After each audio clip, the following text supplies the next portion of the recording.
Olá, meu nome é Rosana, que a paz do Mestre Jesus nos envolva hoje e sempre. E antes de darmos início à nossa preleção de hoje, vamos fazer a nossa prece.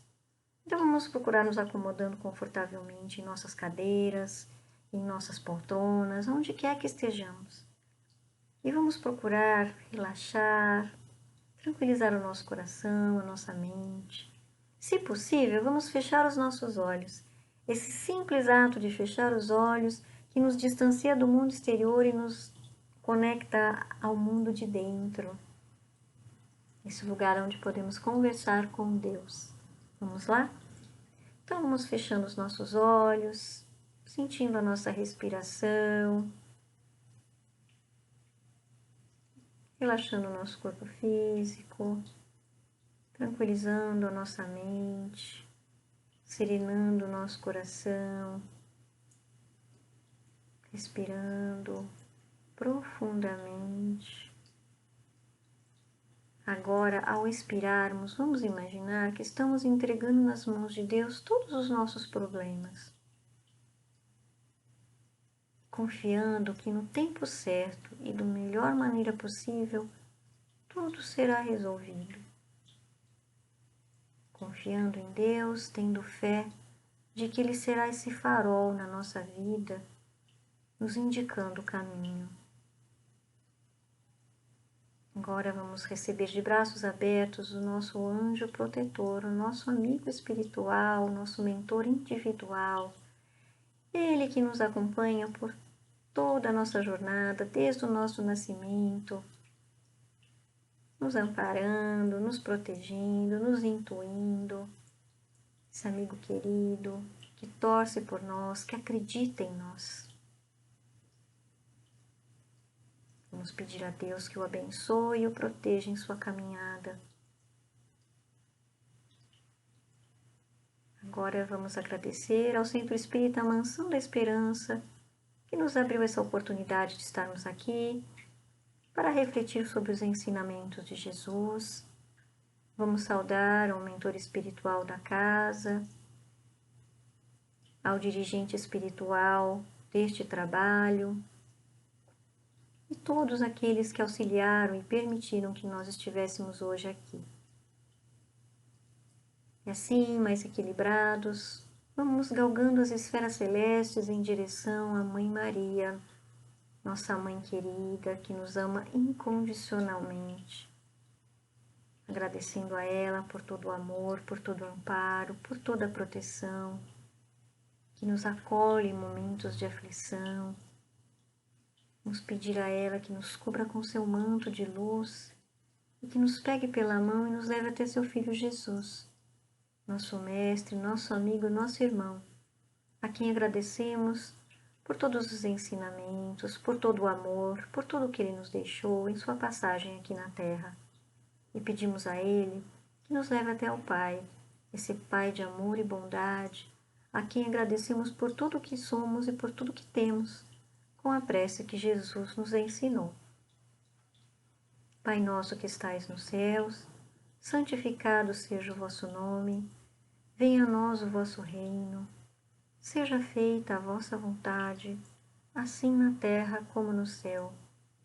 O pão nosso de cada dia nos dai hoje, perdoai as nossas ofensas, assim como nós perdoamos a quem nos tem ofendido.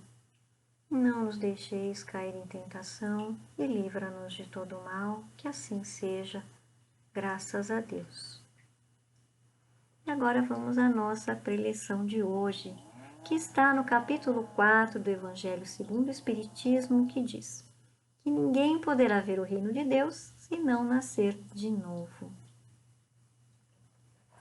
Essa passagem a gente também vai encontrar no Evangelho de João e no livro Boa Nova, do Chico Xavier, pelo Espírito Humberto de Campos, lá no capítulo 14, intitulado A Lição de Nicodemos. Nós, cristãos, interpretamos essa passagem por vários ângulos e vou afirmar para vocês que nenhuma delas está errada, porém todas estão incompletas. Verdadeiras, porém incompletas. Por quê? porque somos espíritos em evolução. Como o próprio capítulo diz, ninguém poderá ver o reino de Deus se não nascer de novo. Estamos evoluindo. É um capítulo, é uma conversa de Jesus que fala da evolução. Então, nós precisamos ser humildes o suficiente para reconhecer que ainda somos limitados e que muitas coisas nos escapam, sejam as coisas da terra como as coisas do céu, principalmente. Eu quero falar dessa passagem por um conceito do qual eu resolvi me apropriar, que é o conceito de microcosmos, que é o pequeno universo, e do macrocosmos, que é o grande universo, que justamente nos permite interpretar essa passagem de Jesus por esses vários ângulos. Mas antes disso eu quero falar sobre essa passagem, com um resuminho bem rápido dessa conversa que Jesus teve com Nicodemos. Mas e aí, quem era Nicodemos? Nicodemos era um fariseu, um líder dos judeus, um estudioso das leis mosaicas, muito conhecido pelo seu coração bom e pela sua inteligência. Nicodemos tinha uma admiração muito grande por Jesus e o observava à distância. Até que um dia resolveu se encontrar com ele durante a noite. E por que Nicodemos foi encontrar Jesus justamente à noite?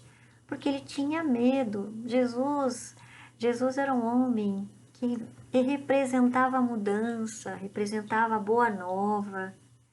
Então ele tinha medo dos seus pares, de repente, o repudiarem por ter ido lá falar com Jesus. Quantas vezes a gente não faz isso? A gente discrimina alguém porque essa pessoa tem uma ideia nova, tem algo novo para nos passar, e aí essa pessoa às vezes tem que se esconder da gente nas sombras porque a gente não a aceita. Né? A questão do preconceito, da discriminação. Mas vamos lá. Nicodemos foi lá falar com Jesus e disse a Jesus que reconhecia o sinal dos céus em suas mãos. E que ele, Nicodemos, que vivia para interpretar as leis, pedia para Jesus que ele o orientasse e lhe desse uma indicação de que meios ele deveria se valer para entrar no reino de Deus, para conhecer o reino de Deus, né? Aí Jesus diz assim para Nicodemos: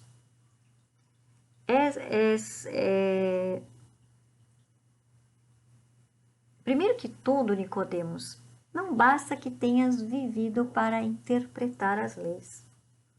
Antes de raciocinar sobre suas disposições, deveria ter-lhe sentido os textos. Mas em verdade vos digo que ninguém poderá ver o reino de Deus se não nascer de novo. Aí Nicodemos não entendeu. Como assim? Nascer de novo? De que forma eu, um homem velho, poderei voltar ao ventre de minha mãe para nascer uma segunda vez? Nicodemos não conseguia entender porque ele estava preso à forma, identificado com o seu corpo e com a sua personalidade. Ele não conseguia imaginar que o espírito e o corpo eram coisas distintas, como o próprio Jesus falou logo a seguir. Em verdade vos digo, se um homem não nasce da água e do espírito, não poderá entrar no reino de Deus. O que é da carne é carne, o que é do espírito é espírito. Então Jesus fala claramente que esses dois elementos são distintos. A matéria é uma coisa e o espírito é outra. E que quando nós morremos, deixamos a parte material, mas a espiritual continua na sua trajetória evolutiva, com a possibilidade de novas experiências na carne. Então, essa passagem fala exatamente da evolução e da reencarnação. E aí, essa palavra reencarnação, na verdade, ela veio a ganhar esse nome pelas mãos de Allan Kardec, o codificador do Espiritismo. Antes disso, essa palavra tinha outros nomes, era conhecido por outras denominações. Aliás, reencarnação é um fenômeno conhecido e aceito por muitas culturas na antiguidade. Inclusive os judeus acreditavam nisso. Eles só não compreendiam ainda como isso acontecia. Não que nós já tenhamos todos os elementos referentes a esse fenômeno, mas estamos indo aos pouquinhos e compreendendo à medida que vamos evoluindo também. Aí, Jesus fala justamente dessa evolução, não é? Agora, se olharmos essa passagem pelo conceito do microcosmos, a gente vai entender o seguinte, né? O microcosmos, o pequeno universo, o homem, nosso dia a dia. Por acaso nós não morremos todos os dias para nascermos no dia seguinte?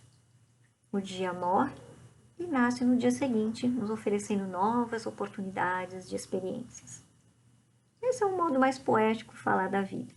Mas a vida em si, se a gente olhar para a nossa vida, a gente vai ver que nós estamos repletos de exemplos, de pequenos ciclos de mortes e renascimentos, de momentos em que a gente fechou um ciclo para começar uma nova etapa na nossa vida, como por exemplo quando deixamos de ser criança para nos tornarmos adultos, quando deixamos a fase adulta para nos tornarmos idosos, quando deixamos um emprego para ir para outro emprego, ou quando perdemos um emprego.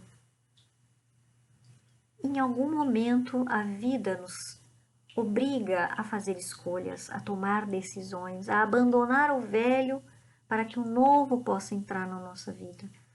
Isso não são pequenas mortes simbólicas na nossa vida?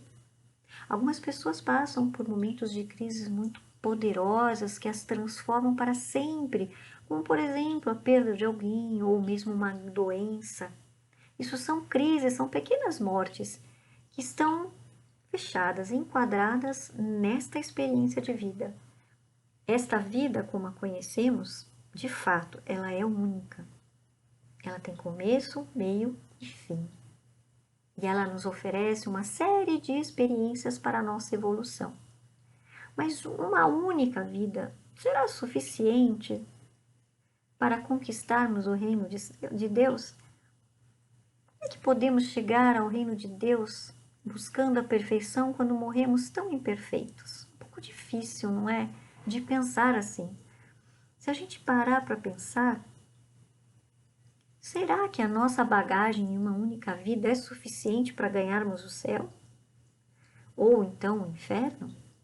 Será que Deus, esse Pai de amor e bondade, Pai justo, permitiria que o seu filho sofresse pela eternidade e não lhe daria mais nenhuma chance para que ele pudesse redimir dos seus erros, de fazer uma nova oportunidade?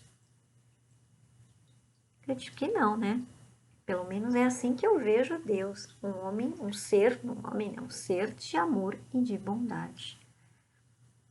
Quando a gente olha tantas desigualdades no mundo, né? Agora eu já estou expandindo para o macrocosmos. Vamos imaginar então isso visto pelo âmbito do macrocosmos. Quando nós deixamos esta vida, para onde nós vamos?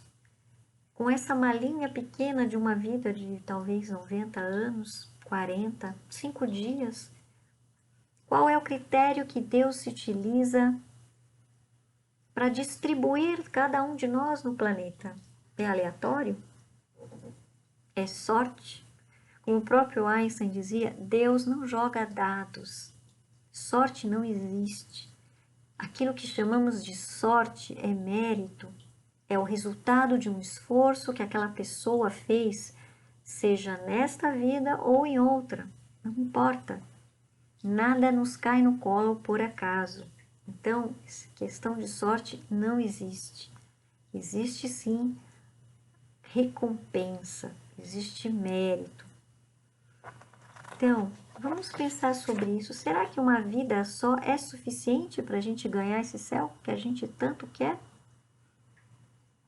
Agora, por que é tão difícil para muitas pessoas acreditarem no fenômeno da reencarnação? De deixar este corpo sair e voltar num novo corpo. O apego. Assim como Nicodemos, muitos de nós, inclusive eu, estamos apegados ao nosso corpo físico, à nossa personalidade. É tão difícil a gente aceitar que a gente vai ter que abandonar essa vida, essa personalidade, que ela vai deixar de existir para que ela possa se integrar ao nosso eu maior. Então, muito dessa dificuldade é a identificação que temos com o nosso corpo físico, né? O corpo, na verdade, ele é só um templo, uma ferramenta, um instrumento para o espírito evoluir. A gente pode associar mais ou menos o corpo como se fosse um hardware, né? Falando em linguagem de computação, e nós espíritos, os espíritos, os softwares. Então o corpo, ele é criado zerado, sem nenhuma experiência. Tudo o que é contido no corpo é determinado pelo espírito, que já é programado, já tem uma missão, um propósito. Nossa vida na matéria, ela tem mais ou menos uma organização, não é algo tão aleatório. Nós escolhemos as nossas experiências. A vida vai nos trazer as oportunidades e tudo que vier até nós é o que está em sintonia com a gente. É uma experiência, que ela fala de destino. Na verdade, o destino é o resultado do quê? Das nossas escolhas. Então, essa vida, enquanto nós falarmos de destino, ela está sendo desenvolvida a partir das nossas escolhas passadas. Ou seja, o hoje é o resultado do ontem e amanhã será o resultado do agora. Por isso que esse momento é o momento mais importante da nossa vida, que é o momento em que a gente pode escolher, fazer escolhas, que possamos fazer escolhas sábias e acertadas. Então, a reencarnação é uma oportunidade, mas pode ser vista por muitos como um castigo. Tudo vai depender das nossas escolhas, como eu acabei de falar, né? E aí, se pensarmos no macrocosmos como uma réplica se pensarmos no microcosmos como uma réplica do macrocosmos, uma escala bem reduzida, vamos compreender o seguinte. Aqui na Terra, quando a gente comete algum erro, a gente tem que pagar por ele, não é? E não vai ficar assim barato, a gente vai pagar por ele. Na vida espiritual, a mesma coisa. Se nós bagunçamos essa vida toda, ao morrermos, a gente precisa se retratar daquilo que nós fizemos. Eu, quando era criança, ouvia aquela história, não, mas no leito de morte, se nós pedirmos perdão, tudo estará perdoado. Mas tem que ser com sinceridade do nosso coração. Eu até acredito nisso, sim. Que na hora que nós vamos morrer, se nós realmente estivermos sinceramente arrependidos de tudo que fizemos, nós abrimos uma grande luz dentro do nosso coração. Mas isso não vai nos isentar de termos que nos retratar das coisas que fizemos. Um exemplo bem tosquinho. Vamos imaginar que a gente foi convidado para passar um fim de semana na casa de alguém, um amigo. E aí ele deixou a gente lá no quarto de hóspedes. Aí nós fizemos uma bagunça naquele quarto. Zoamos tudo. Aí nós saímos no fim de semana, foi ótimo, ficamos na piscina e tarará. E aí vamos embora. Aí ligamos pro amigo e falamos: Ô fulano, desculpa aí, né? Eu deixei o quarto uma bagunça. Você me perdoa? O amigo até pode perdoar. Mas e quem vai limpar a sua bagunça, né? Tipo assim, ele vai pensar, e aí, quem que vai limpar? O amigo pode até limpar a bagunça. Vamos falar no sentido mais material da coisa, ele vai limpar. Só que você não concorda que esse amigo queimou o filme com o cara? Como é que eu vou convidar uma pessoa que deixa a minha casa de ponta cabeça? Quero amigo assim, não é? Que vem, faz tudo que quer, coloca tudo de ponta cabeça, vai embora e aí só pedir desculpa. Eu até te perdoo, meu, mas aqui isso não entra mais. Ou seja, vai ter vai desencadear algum tipo de ação, que é justamente a lei de causa e efeito. Não tem como a gente se safar. E na vida espiritual é a mesma coisa. A gente até pode pedir perdão, isso vai clarear o nosso sentimento, isso vai nos ajudar muito no nosso processo de transição, mas a gente vai ter que se retratar daquilo que nós fizemos. porque a gente deixou muita bagunça, né, rastros, talvez. E até não é nem questão de que vai ter um Deus que vai nos punir. A questão é que nós ficamos cheios dessa energia negativa que nós mandamos para o mundo. Tudo que nós mandamos para o mundo, seja por pensamentos, sentimentos, ações, elas estão em nós e reverberam. Então é como um imã.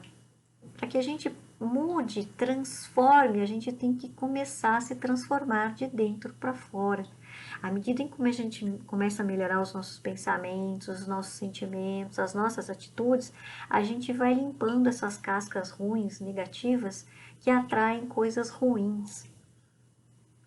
Funciona. Não é só pensamento positivo naquela coisa da superfície. Não, é mergulhar fundo mesmo. Mergulhar fundo para que nós realmente nos transformemos. Só isso pode realmente mudar a gente, não é? Outra questão, se olharmos para o mundo, o que pode nos responder tantas desigualdades?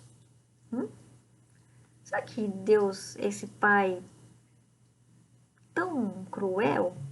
Afinal, Deus não é luz e amor, onisciente, onipresente, um Pai amoroso? Por que Ele faria diferença entre seus filhos, dando a alguns tanto e a outros tão pouco?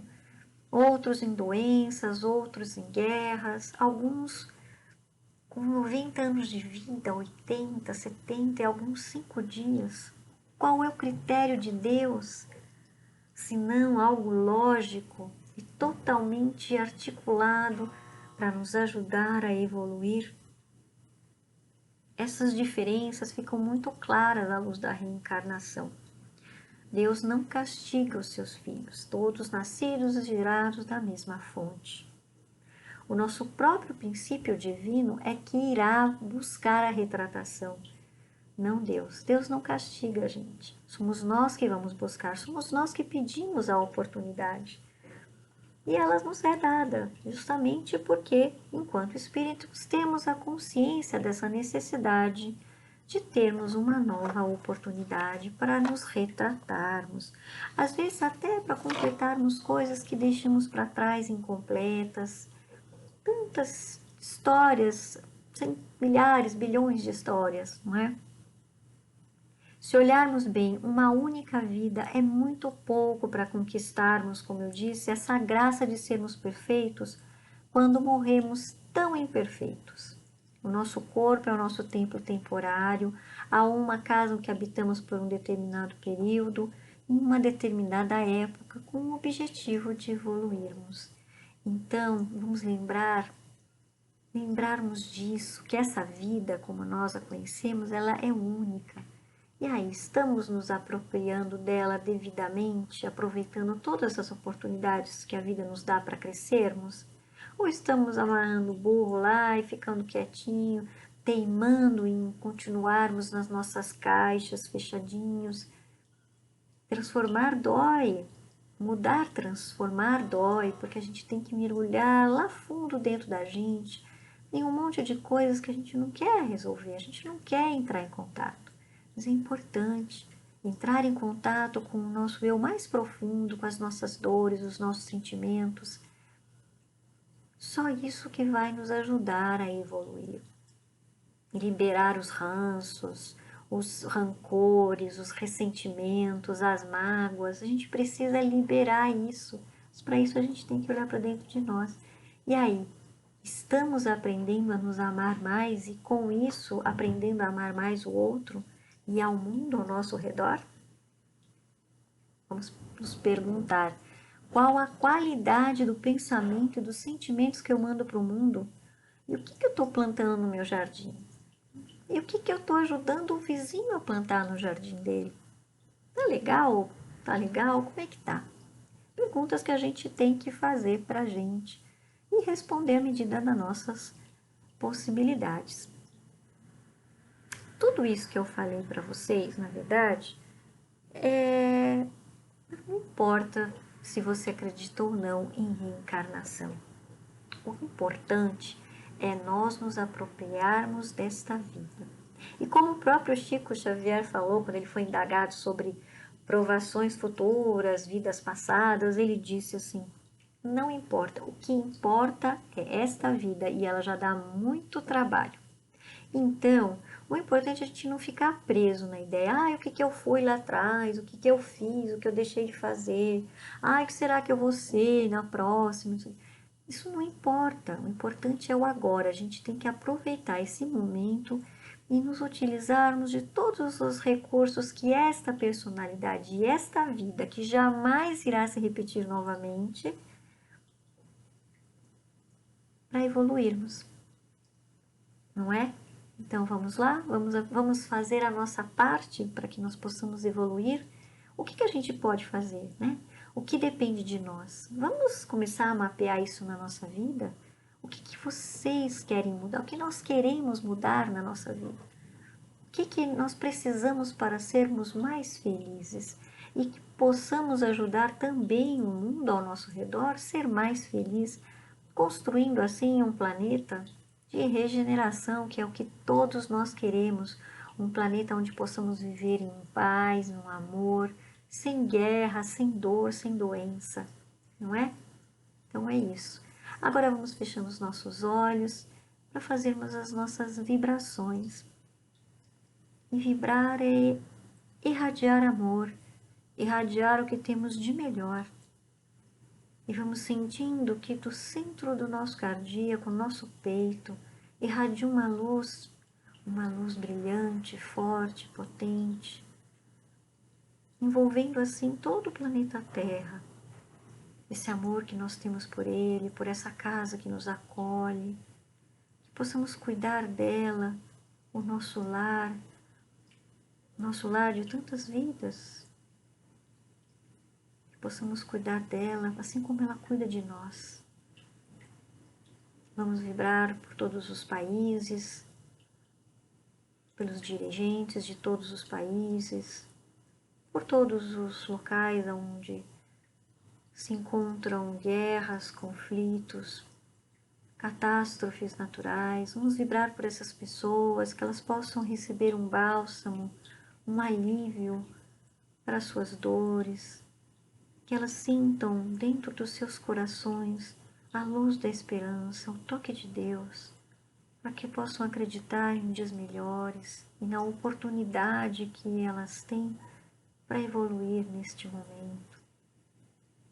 Vamos vibrar pelo nosso Brasil querido, pela nossa pátria, por todos os nossos dirigentes, pelo nosso povo. Vamos vibrar também pelos hospitais de ambos os planos, por todos aqueles que sofrem no leito de dor, pelos profissionais de saúde que tanto se dedicam a essas pessoas. Vamos vibrar por todos aqueles que sofrem, sejam idosos, sejam crianças, sejam adultos, sejam homens, mulheres. Que Deus possa tocar seus corações e acender a luz da esperança de dias melhores. Vamos vibrar pelas nossas famílias, pelos nossos amigos, pelos nossos companheiros de trabalho, agradecendo a cada um por todo o aprendizado que nós temos a oportunidade de conquistar através dessas relações, sejam harmônicas ou não. Vamos vibrar também por aqueles que se dizem nossos inimigos, desta ou de outras existências. O que é um inimigo senão alguém que ainda não descobriu que é nosso amigo? Alguém que pensa muito igual a gente. Vamos acolhê-lo no nosso coração, vamos perdoar, vamos vibrar para que cada um de nós possa aprender a perdoar e se perdoar.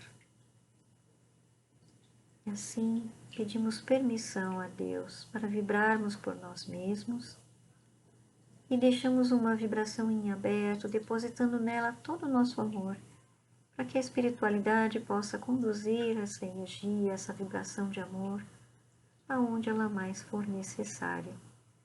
E agradecemos a Deus essa oportunidade abençoada E damos graças a Deus. Que assim seja. Muito obrigada.